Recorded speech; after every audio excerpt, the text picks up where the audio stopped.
Graça e paz, igreja. Continuando a meditação nessa temática sobre maturidade cristã, desenvolvimento, crescimento na vida espiritual. Hoje nós vamos rever um texto que nós vimos semana passada, Romanos 7, do versículo 15 ao 20. Romanos 7, do 15 ao 20. Nós falamos a respeito de sermos conduzidos pela graça. Nós somos conduzidos pela graça de Deus, dia após dia. Por quê? Porque somos falhos e nós necessitamos dela para crescer. E temos que ter isso em mente, essa necessidade. Eu quero crescer, eu quero aprender, eu quero amadurecer na minha vida cristã. Falamos também, na semana passada, na semana retrasada, falamos sobre ser conduzidos pela graça. Na semana passada falamos sobre uma luta que existe entre a carne e o espírito. E nós sabemos que quem vencerá essa luta é aquele que for mais alimentado. E nessa ocasião citamos este texto, o texto de Romanos 7, 15 a 20, do qual leremos agora novamente. No entanto, o que faço, pois não faço o que desejo. Não entendo o que faço, pois não faço o que desejo, mas o que odeio.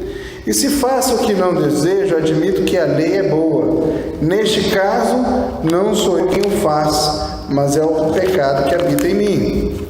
Sei que nada de bom habita em mim, isto é, em minha carne, porque tenho o desejo de fazer o que é bom, mas não consigo realizá-lo. Pois o que faço não é o bem que eu desejo, mas o mal que eu não quero fazer. Esse eu continuo fazendo. Ora, se faço o que não quero, já não sou eu quem o faz, mas é o pecado que habita em mim. E este é o tema, o pecado que habita em mim. A sinceridade era uma das marcas do apóstolo Paulo. Ele tinha várias virtudes, mas eu acredito que a sinceridade era uma das marcas mais fortes. E ele abre o coração através desse texto de uma forma inusitada. E nós não poderíamos pensar que o grande apóstolo Paulo demonstraria sua fraqueza. Porque nós temos a tendência de pensar que aqueles que são poderosos, aqueles que são grandes, aqueles que nós admiramos, nunca vão ter as suas fraquezas reveladas, né? Mas na verdade, nós já aprendemos também que o grande no reino de Deus é o pequeno, né? Aquele que se coloca abaixo dos outros. Aqueles que demonstram sua fraqueza, sua fragilidade, aqueles que demonstram seus erros, que reconhecem os seus erros, que luta contra os seus erros, e Paulo faz isso. Então, uma outra virtude que eu quero destacar, além da sinceridade, é a humildade dele. E nós temos a outra tendência de pensar que quando nós, então, demonstramos o nosso erro, falamos o nosso erro, então nós estamos fraquejando, né? Mas na verdade não, isso é uma virtude.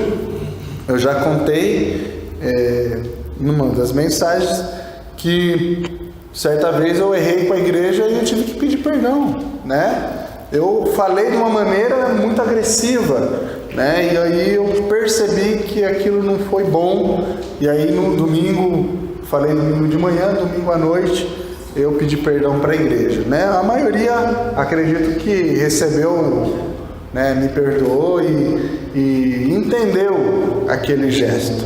Mas talvez tenha uns ou outros que tiveram aquele sentimento, viu só? Ao dedo. Viu só? Eu não disse? Olha lá, né? E esse sentimento de justiça própria é que nós temos que eliminar do nosso coração, né? Independente do erro, o grau do erro ou as consequências do erro do outro. Nós estávamos aqui numa reunião e aconteceu 2 fatos interessantes. Primeiro, chegou uma moça vendendo bombom. Estava eu, o pastor, o Joaquim, quem que estava mesmo? Benedito? Não, Benedito não estava, né? Eu sei que nós estávamos aqui em poucos homens. O Oswaldo, né? E ela ofereceu o bombom. Só que os irmãos disseram assim, não foi por mal, nós não queremos, né? Daí eu peguei e fui caminhando lá pro lado dela e disse assim, eu quero, você me mostra, né?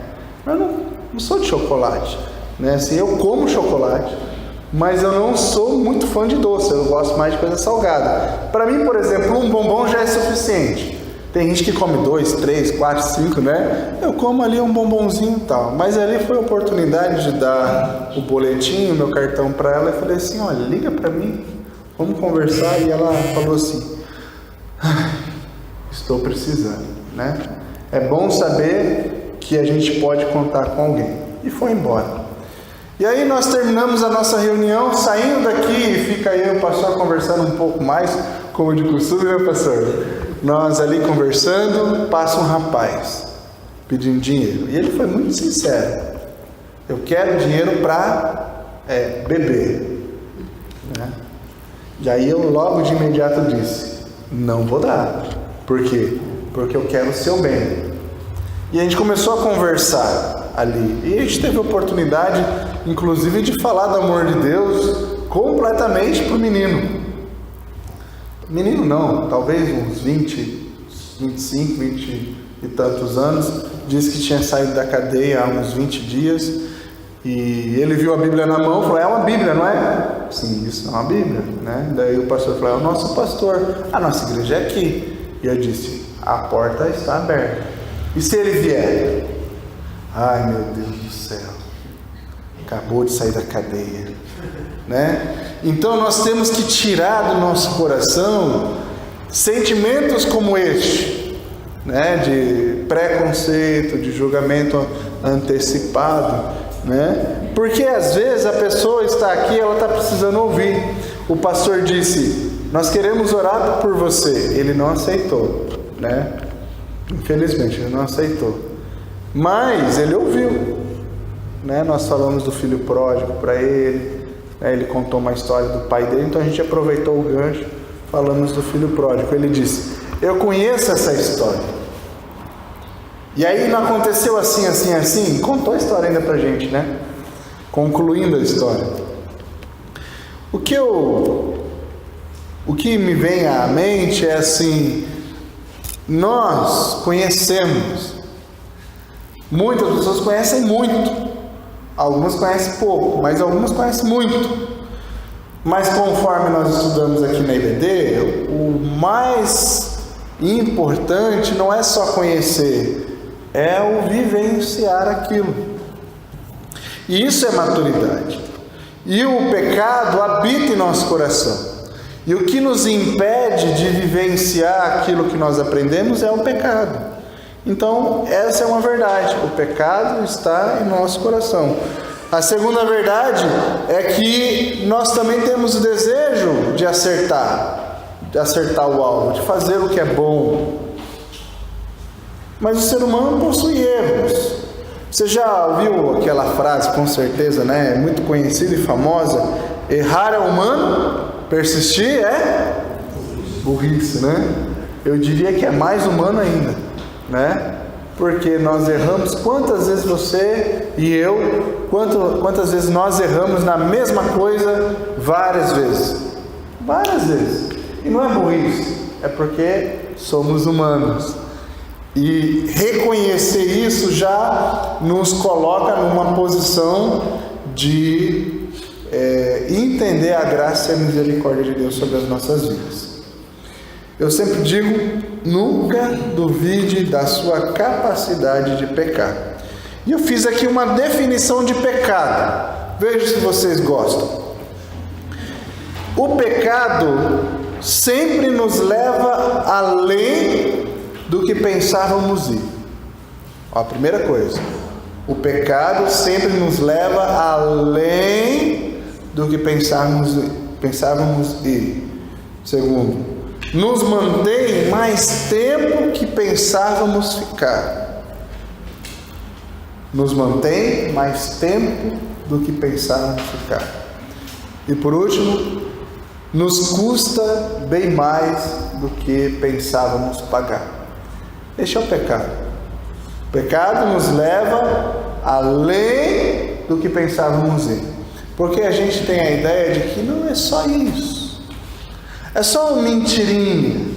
Não é só um jeitinho brasileiro aqui. E aí daquele jeitinho a gente vai aprendendo outros jeitinhos e alguns jeitões, e aquilo vai crescendo, vai virando uma bola de neve. Quando vai ver, nós estamos além daquilo que pensávamos ir, já estamos cometendo coisas que a gente não pensávamos cometer, já estamos ficando mais tempo do que pensávamos ficar, e aquilo começou a custar mais caro do que a gente pensava pagar. Eu falo isso muito para os jovens, para os adolescentes, os que estão namorando, né? Cuidado, é só um pouquinho, né? Esse tempo atrás nós recebemos aqui uma jovem, adolescente, 14 anos, 15 anos, com coma alcoólico. Por quê? Porque o namorado dela disse: dá uma prova de amor, bebe comigo. E bebeu muito, e estava desmaiada aqui. A gente levou ela para o hospital, a Regina levou até um certo ponto, o carro dela quebrou, e eles me ligaram, eu fui lá, busquei ela e levei para o hospital. Então, nós temos essa ilusão de que o pecado não vai nos trazer consequências. E o pecado traz prejuízos, tristezas, nos afasta de Deus, da comunhão com Ele e com os irmãos. O pecado afeta até a nossa saúde física. Como disse Davi, né? Salmo 32. Enquanto escondia os meus pecados, o meu corpo definhava de tanto gemer, pois de dia e de noite a tua mão pesava sobre mim. Minha força se foi e estava esgotando com o tempo da seca. No entanto, nós aprendemos com o nosso Deus valiosas lições. Uma delas é que nós precisamos pedir perdão. Pedir perdão, confessar os nossos pecados para Deus e consertar os nossos pecados. E outra coisa é que nós temos a convicção que não apenas seremos perdoados, mas seremos purificados. 1 João 1,9 diz: se confessarmos os nossos pecados, Ele é fiel e justo para perdoar os nossos pecados e nos purificar de toda injustiça. Outra valiosa lição é que fomos e somos e seremos ainda até a nossa vida final, até o nosso último respirar, favorecidos por Deus, por causa daquilo que nós não merecemos. E o que nós mereceríamos era a condenação, a morte. Romanos 6,23, porque o salário do pecado é a morte, mas o dom gratuito de Deus é a vida eterna em Cristo Jesus. Romanos 3, 23, 24, pois todos pecaram e carecem da glória de Deus, sendo justificados gratuitamente por sua graça, mediante a redenção que há em Cristo Jesus. Novamente eu digo: se não fosse a graça e a misericórdia de Deus, estaríamos perdidos.